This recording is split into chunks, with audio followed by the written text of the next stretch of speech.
Quisiera decir que no exactamente es que se haya descubierto o se haya encontrado en este encuentro, valga la redundancia, se reúne por la no violencia, sino que se empiezan a hacer públicos, se empieza a dar a conocer cómo dentro de las posturas reconocidas de muchos grupos que han trabajado en contra de la violencia y que llaman de no violencia, valga la redundancia, se empieza, lo cual nos sorprende, apenas hablar de cómo este fenómeno de la conducta humana permea todas las capas, los estratos y las circunstancias sociales, ya que por alguna razón u otra, a través de la experiencia de los radioescuchas, tenemos cerca de 10 años hablando todos los días, sin excepción, de algunas de las formas más severas de la violencia, que son las que corresponden a la violencia intrafamiliar, llamada también violencia doméstica. Prefiero yo usar el término violencia intrafamiliar porque lo doméstico se refiere a lo que pasa en casa, que ya es bastante, pero puede haber violencia intrafamiliar aunque algunos de los miembros no estén en casa o en esa casa. A veces la violencia entre los miembros de la familia se extiende a otros niveles. Vamos a decirlo con un ejemplo que es muy común. Por ejemplo, Caín mata a Abel con una quijada de burro y no lo mató dentro de su casa, pero es un caso de violencia intrafamiliar. Sí, dos hermanos se matan así.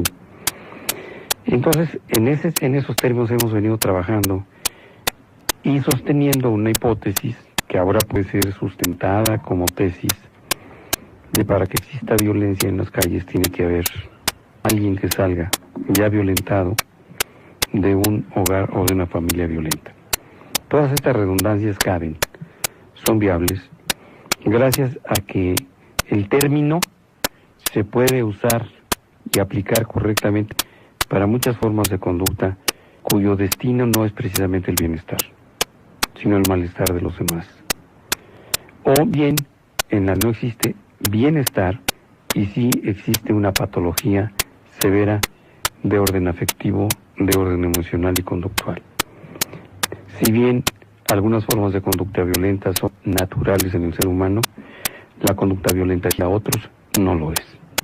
Yo quiero informarles que a lo largo de estas 3 horas de transmisión estaremos escuchando diversas opiniones, diversos comentarios de especialistas, de participantes en el Encuentro Latinoamericano de la Cultura de la No Violencia que se llevó a cabo los días 14 y 15 de marzo aquí en la capital de la República Mexicana, pero que tiene vigencia, por supuesto, en todo el territorio nacional. Carlos Jaime es el responsable de todas y cada una de estas entrevistas que estarán enriqueciendo nuestra violencia en México. Bueno, de violencia social hasta la violencia intrafamiliar, desafortunadamente hemos tenido una tendencia de crecimiento que el trasfondo de ella tiene que ver con los problemas económicos, sociales, etcétera, pero también tiene que ver con aspectos del que nuestras autoridades de anteriores administraciones no trataron de arreglar el asunto, de detener la violencia, sino la toleraron, sino también en términos de no tratar con conocimiento el problema de la violencia en las escuelas, de la violencia intrafamiliar. Lo que sí sé es que la sociedad civil, los académicos, estamos empujando independientemente, pero sí llamando a las autoridades.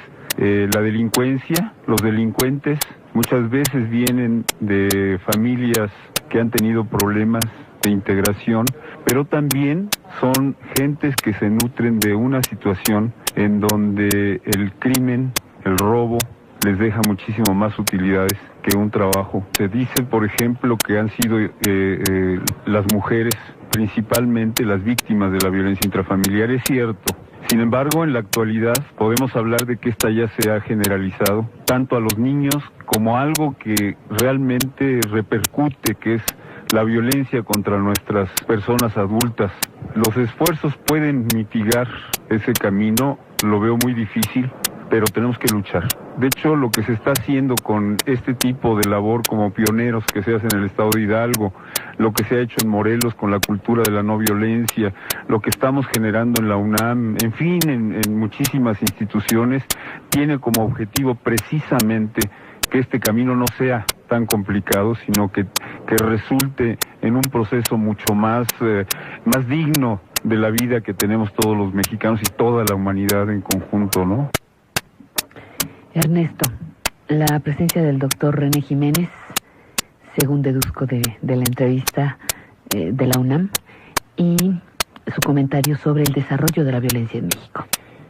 Y con todo respeto, yo creo que el doctor está en su entrevista, no sé si en su ponencia, haciendo uso de lugares comunes y sin definir qué es la violencia, y sin proponer qué se puede y qué se debe hacer para la violencia, y pues diciendo algo que todos saben, diciendo que no se ha hecho nada, pero tampoco en este régimen. Sí, que no se diga en otros regímenes, en otros no, en el régimen de Fox tampoco se ha hecho nada, y están entrampados por su profundo desconocimiento de lo que significa el punto de partida de la violencia.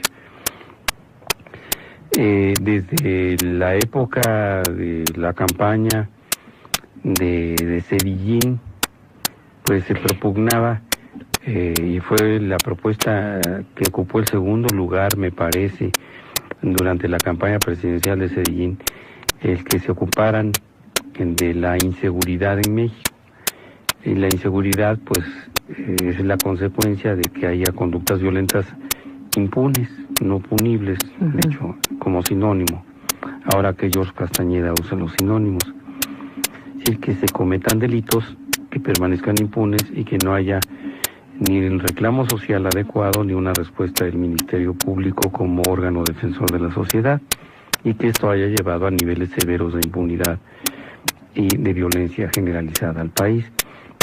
Pero lo mismo con Carlos Salinas, lo mismo. Pero a ver, Ernesto, yo tengo... El régimen de Zedillo se inicia propiamente con el asesinato de Colosio por parte de los priistas, donde tiene un papel destacado quizá Córdoba Montoya y todos los personajes. Pero fíjate que, espérame, porque tú estás hablando de una violencia y a mí me parecía, a reserva de irlo desmenuzando. Estoy diciendo lo que dijo este señor. Claro. Que la violencia no se ha atacado en México hasta ahora, que en este régimen. No es cierto. Lo que yo quiero decirle es que ningún régimen, ni de la revolución, ni el actual régimen panista, ha hecho absolutamente nada por trazar primero un marco normativo y operativo para el control de la violencia en México, y que esto no se ha hecho por desconocimiento de que el proceso de la violencia se inicia en un sujeto que es parte de una familia y se inicia dentro de un hogar.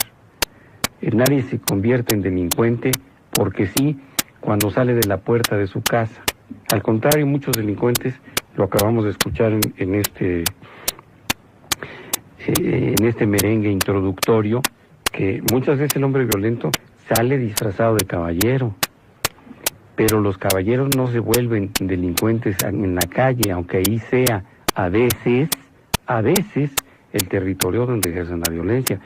Pero lo que yo digo es que este señor en este coloquio nos está hablando de lugares comunes, no dice que es la violencia y no habla de soluciones, solamente dice que ahora sí se van a ocupar de ella.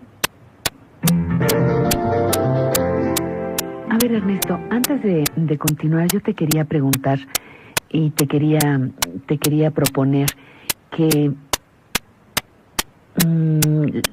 definiéramos violencia, porque mira, de momento yo puedo hablarte o podemos hablar de la violencia en el cine, por ejemplo, su recurso. Podemos hablar del abuso de poder que puede ser la violencia, de la violencia, la impunidad en la violencia.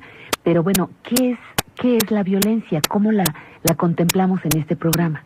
¿Cómo la consideramos en este programa? Todo acto voluntario que atenta contra los derechos de los demás. Así de simple. Y que lo hace en forma de violar el derecho, por eso se usa el término violencia. Y yo creo que es muy sencillo si nos concretamos primero a esta mini definición, y luego nos ponemos todos a ver de qué manera esa energía, esa conducta deliberada, en muchas ocasiones pensada, en muchas ocasiones impensada, pero conducta de todas maneras volitiva, voluntaria, lleva como finalidad alterar los derechos de otros en forma, sobre todo, en muchas ocasiones, que exista un beneficiario de esta forma de conducta, que es casi siempre el protagonista del hecho. Es muy poco probable que tú encuentres una violencia donde no haya un beneficio aparente. Sí, me ha tocado ver, alguna vez lo contemplé con sorpresa, yendo hace muchos años, por la avenida Canal de Miramontes, iba delante de mí un coche con un grupo de jovencillos metidos, y traían un cilindro hueco de algo del tamaño de un bat, y el coche que venía delante de mí, repito, con ellos, se acercó a la orilla. Iba deambulando una señora, no me acuerdo si iba sola o no, y con el instrumento ese pasaron en el automóvil y le dieron un golpe brutal en la espalda que me paralizó. Incluso lo único que pude hacer es desconcertarme y frenar metros antes a ver qué le había pasado, metros después a ver qué había sucedido con la señora, en lugar de anotar las placas del coche de los delincuentillos estos. Esa es una violencia que no tiene una razón de ser. Pero la violencia doméstica o la violencia intrafamiliar va creciendo como una acción donde debe predominar el poder y la autoridad de manera violenta contra los derechos de los otros miembros de la familia. Así hay violencia doméstica incluso en el control que hace el supuesto jefe o pseudo jefe de la familia en los demás. Hay violencia doméstica en las actitudes pasivas o agresivas de algunos de los miembros de la pareja. Por ejemplo, muchos dirán, ¿cómo violencia pasiva? Sí, efectivamente. Una señora puede violentar severamente la relación de pareja si de manera deliberada usa su rechazo sexual cuando es pretendida sexualmente por el compañero. Si tiene una razón válida, como puede ser en este ejemplo que estoy poniendo, que la negativa sexual se deba a alguna disfunción, se deba a alguna situación previa a ese intento coital, se comprende. Pero cuando alguien deliberadamente ejerce ese poder contra otro, está violentando los derechos. Si un señor deliberada y conscientemente no llega a su casa a la hora que lo están esperando, está cometiendo una acción violenta contra la tranquilidad o el bienestar que durante 2 o 3 horas se merece su familia. Pues tu papá nos dijo que llegaba a las 9 y iba a dar la 1 de la mañana y no llega y no sabemos dónde está. Eso puede ser cualquier cosa. Pero cuando deliberadamente se omite y esto afecta a los demás, se está ejerciendo violencia. Cuando un joven deja, por ejemplo, de hacer su cama o de levantar su ropa y lo hace deliberadamente, a pesar de que sabe y conoce que esa es su responsabilidad doméstica, y a veces la única responsabilidad, tiene una actitud pasivo-agresiva, decimos, y consecuentemente incomodar y molestar y ofender, agrediendo lo que los demás esperan de él. Entonces la violencia no son solamente golpes ni maltrato físico o emocional. Sí. Cuando un hombre controla, cuando un varón controla la forma en que se debe gastar el dinero, independientemente que sea él el que lo trabaja, y él decide cómo gastarlo a pesar de los requerimientos de cubrir las necesidades inmediatas por parte de la compañera, está haciendo un ejercicio de violencia brutal contra la economía sana de la vida doméstica. ¿Cómo te vas a comprar un coche si debemos tanto todavía en la tarjeta, si debemos en la otra tarjeta, si no hemos pagado la hipoteca, etcétera? Por ejemplo, puede ser una decisión que sea aparentemente tomada con razón porque para nosotros todavía el que paga manda, pero que puede violentar severamente el orden familiar. Puede haber una violencia pasivo-agresiva terrible cuando a alguien se le olvida lo que debería hacer. Los olvidos, y el eso a mí no me toca, y el yo no sé, y es que se me olvidó, pues en formas muy severas de violencia intrafamiliar y de violencia doméstica, que se van acumulando hasta llegar a estallidos donde aparece la violencia verbal y después la violencia física. Entonces, violencia son muchas cosas que atentan contra los derechos de bienestar, sobre todo de los demás. Bueno, y ahora un comentario de Eduardo Liendro, integrante del colectivo de hombres por relaciones igualitarias. Un primer paso, pues como en muchos problemas, es reconocer que usamos la violencia, reconocer que trae consecuencias dolorosas para los demás y también para nosotros, ¿no? Eso es el primer paso. Mira, las cifras son dramáticas, o sea, cada vez más se encuentra que la violencia es algo que ocurre en muchos hogares. Las cifras hablan, más de un 50% de las mujeres reportan que alguna vez han sufrido violencia por parte de un hombre. Creemos que esto es algo mucho más arraigado y que necesitamos trabajar por cambiar nuestra tolerancia a la violencia y llegar hasta tolerancia cero, ¿no? Mira, yo creo que estamos en una situación grave porque además del contexto, por ejemplo, del machismo que se reproduce en todos los países, nosotros tenemos problemas graves, como por ejemplo la acentuación del narcotráfico, como la pobreza, que implica que muchos hombres, por ejemplo, delincan y muchos jóvenes cometen delitos relacionados con la violencia y que muchos están orillados a partir de un modelo económico que los excluye, ¿no? Entonces, los grandes niveles de pobreza, el narcotráfico y una organización social todavía muy autoritaria. Recordemos que el proceso democrático en México es muy reciente, entonces necesitamos llevar ese proceso democrático a nivel social y eso tiene que llegar también al nivel de las relaciones íntimas. Entonces necesitamos construir la democracia también en la casa, el respeto hacia las personas y eso tenemos que trabajar y el gobierno tiene un papel importante. Y necesitamos a nivel educativo también incorporar en las escuelas y incorporar en los medios de comunicación una cultura de no violencia, ¿no? ¿Se podrá hacer una cultura de no violencia, Ernesto? Y yo creo que sí. No es fácil y transcurrirán quizá algunas décadas. Yo no pienso nada más en varios años. Uh-huh. Aquí Liendro estaba haciendo uso de un término que me gustaría reconsiderar. Tenemos que llegar a la no tolerancia contra la violencia. Pero el llegar a la no tolerancia con la violencia también significa violencia. Es decir, la no tolerancia no es darse media vuelta e irse. Me dan una trompada y yo la devuelvo. El ojo por ojo y el diente por diente. Es decir, que no haya sumisión, que no haya abnegación, que no haya tolerancia, que haya tolerancia cero a la violencia. Entonces, en un principio se tiene que ser muy descriptivo, se tiene que ser muy cuidadoso.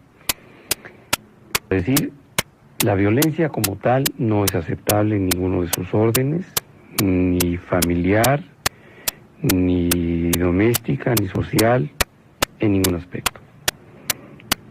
Tampoco es aceptable esta macroviolencia que se da con el hambre y el desempleo, macroviolencia que están sometidos los países pobres por parte de los países globalifílicos y liberales, empezando por los Estados Unidos de Norteamérica. Eso ya lo sabemos. Es decir, yo estoy de acuerdo. ¿Cómo lo llevo a cabo? Para llevarlo a cabo, lo primero que tenemos que tratar de hacer es denunciar qué es lo que sí pasa. Porque no podemos establecer una cultura de la no violencia si no le explicamos al público primero qué diablos es la violencia. Uh-huh. Por eso me llama mucho la atención que en este foro primero se haya hablado de la no violencia y no primero de la violencia y después del no. Porque todo el mundo va a decir, no hay un alma sobre la faz de la tierra que ustedes conozcan al que se le plantea esto que diga que es partidario de la violencia, hasta los Arellano Félix o hasta Carlos Salinas va a decir, no, hay que estar en contra de la violencia. Sí, eso ya lo sabemos. Pero para que haya cultura de la no violencia tenemos que tener una cultura acerca de lo que es la violencia. Decíamos algunos ejemplos hace un rato, yo quisiera hacer hincapié en otros, que pudieran ser objetivos en algún sentido. ¿Qué no es violento que en una familia cualquiera los varones tengan derechos y las mujeres no? ¿Qué no es un acto de violencia brutal contra los derechos e integridad de un ser humano? Que las mujeres no merezcan el descanso al trabajo y los hombres sí. Que no es violento que las mujeres no perciban un salario, una remuneración por su trabajo doméstico y los hombres disfruten sin gasto alguno del trabajo de los demás. Y así vamos a seguir examinando todo lo que es violencia para que entonces sepamos de qué hablamos con la cultura de la no violencia, porque alguno de estos sujetos puede decir, yo estoy a favor de la no violencia y bla, bla, bla, bla, bla, y voy a hacer un instituto, un centro, una ONG o una institución contra la violencia. Sí, papacito, pero ¿qué es la violencia? Porque a lo mejor tú eres no violento, pero tu mujer no descansa. Y la decisión para dónde ir a desayunar el domingo la tomas tú, sin importarte lo que los demás quieran tragar. Entonces, primero hay que definir qué cosa es realmente la violencia, porque se le imagina que es alguien dándole un balazo a alguien en la calle, violando a una señora que va al supermercado. Y es otra cosa. La violencia son muchas, pero muchísimas cosas que no son conceptualizadas correctamente como tal. Mira, a mí me parece violento que, por ejemplo, en una casa donde haya un servicio doméstico, las personas del servicio doméstico coman las obras o coman otras cosas distintas a las que come, entre comillas, el patrón. O simplemente que en una mesa se sienten y el mejor pedazo o la mejor porción de comida es para el señor y no para los niños. A mí eso me parece violento. Y de hecho lo es.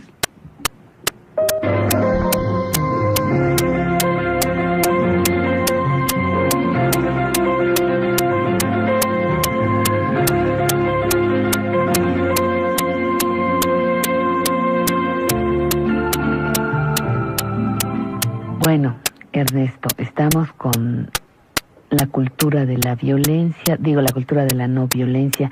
Poniéndolo del otro lado, Ernesto, ¿se puede hablar de una cultura violenta? Sí, por supuesto que sí. ¿Y esta violencia es innata al ser humano? Se argumenta con frecuencia esto, ¿no? Hay una parte que sí, desde luego, decíamos al principio, la parte que es consciente y deliberada de la violencia, cuando es dirigida a otros. Se dice y se dijo durante muchos de los primeros años de las ciencias de la conducta que los seres humanos teníamos tres necesidades básicas. Una eran el hambre y la sed y su satisfacción. La otra significa dos cosas distintas. Una de ellas es la violencia y la otra es la cometividad. Si tú en un anuncio solicitas, por ejemplo, un vendedor muy agresivo, no se trata de un vendedor que le diga que golpea a los clientes. O me compras o te madreo. No, con iniciativa, nada, sino alguien que sea un acometedor. Entonces, el ser agresivo significa varias cosas. Pero la violencia se considera además que es parte del instinto de conservación de los seres vivos, cuando menos que tienen características como los humanos y los animales. Porque para sobrevivir, a veces se tiene que atacar, a veces se tiene que defender y a veces se tiene que huir. Esa parte de la violencia es natural con los animales y los seres vivos.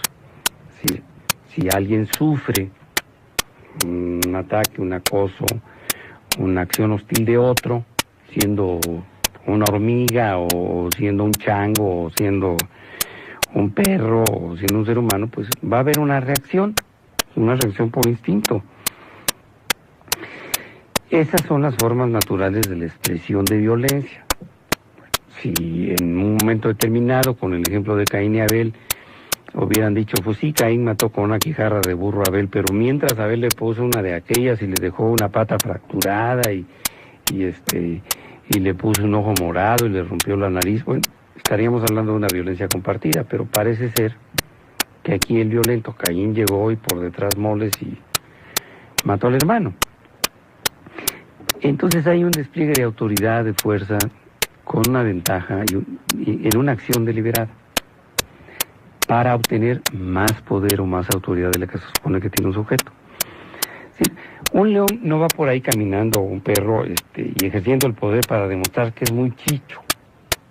En ocasiones aquí lo vemos simplemente con la forma de manejar un automóvil o de conducirse de algún ser humano. Lo vemos mientras mayor sea el resentimiento, el complejo de inferioridad, la inseguridad o la impotencia de los seres humanos, más buscan la autoridad del poder, incluso los presidentes, o los dictadores, o los gerentes, o los directores generales. O sea, eso es una búsqueda de poder, que es una acción deliberada, que va a perjudicar a otros, pero hemos estado haciendo lo que sí se puede considerar la construcción de la cultura de la violencia, en algunos aspectos que afectan en el macro a la sociedad mundial en su conjunto. Por ejemplo, el manejo de la economía. Si habláramos de violencia, de la naturaleza, vale la redundancia, estuviesen distribuidos de manera homogénea o de manera racional entre todos los habitantes del planeta, difícilmente estaríamos hablando de una consecución de una acción violentísima en contra de millones, que nada menos en esta semana ha aparecido con cifras brutales después de los Rey, donde se habla de más de 1.000 millones de seres humanos, creo que son 1.300, en condiciones de pobreza y de hambre. Y que de esos 800, me parece, millones de seres humanos están en condiciones de pobreza extrema, más los millones de niños que mueren de hambre, los de niños que además mueren de enfermedades que con bajísimos recursos sanitarios pudieran haber salvado la vida, porque mueren de diarrea, mueren de complicaciones de un resfriado que se pudieron haber controlado, etcétera. Y esa condición social no es una condición natural de los seres vivos, no es una condición natural de los seres humanos. La humanidad no fue así durante mucho tiempo. Pero cuando empieza la justicia social, ese reflejo es la hegemonía y el poder de unos sobre la espalda de los otros.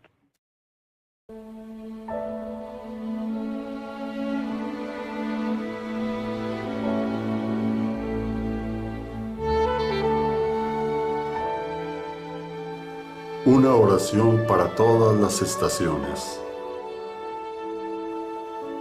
Dios, concédenos la serenidad para aceptar las cosas que no podemos cambiar, valor para cambiar las que podemos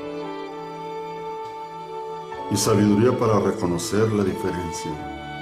12 Pasos y 12 Tradiciones, página 131. El poder de esta oración es abrumador, porque su sencilla belleza corre paralela a la comunidad de Alcohólicos Anónimos. Hay ocasiones en las que yo me quedo atascado mientras la recito, pero si examino la parte que me crea dificultades, encuentro la solución a mi problema. La primera vez que me sucedió esto me dio miedo, pero ahora la uso como una valiosa herramienta. Yo gano serenidad cuando acepto la vida como es. Cuando me pongo en acción, gano el valor y doy gracias a Dios por la capacidad para distinguir entre aquellas situaciones que puedo tratar de resolver y las que debo entregar a Dios. Todo lo que tengo ahora es un regalo de Dios. Mi vida, el poder de ser útil, el contentamiento y este programa. La serenidad me hace posible seguir adelante. Alcohólicos Anónimos es el camino más fácil y cómodo.